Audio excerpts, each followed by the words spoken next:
एक बार एक नदी के तट पर एक संत रहते थे, कुटिया बना के रहते थे, किसी से मिलते नहीं थे, अपनी साधना करते थे।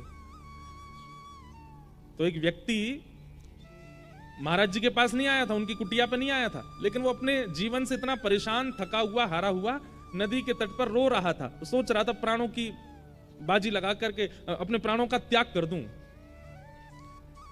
तो उसके रुदन को जब महापुरुष ने भीतर कुटिया में सुना तो उनको लगा ये कौन रो रहा है। आते जाते नहीं थे बाहर, लेकिन एक व्यक्ति को रोता देख वो महापुरुष बाहर आ गए।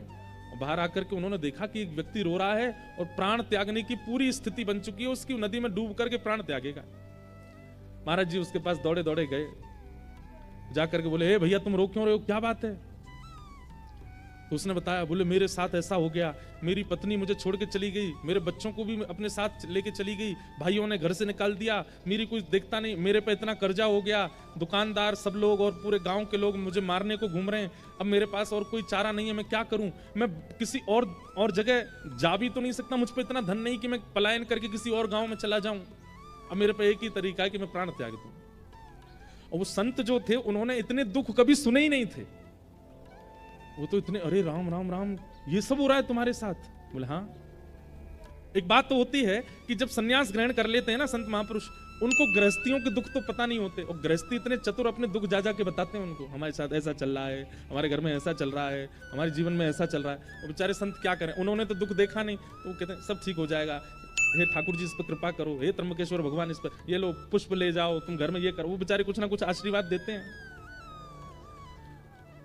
रोता हुआ देखा उसको व्यक्ति को, तो महाराज जी बोले, भाई तुम बिल्कुल चिंता मत करो, तुम्हारा रोना मुझसे देखा नहीं जा रहा, तुम इतने कष्ट में हो, इतनी पीड़ा में हो, मुझे लगता है संसार में इतनी पीड़ा और किसी को नहीं होगी जितनी तुमको है।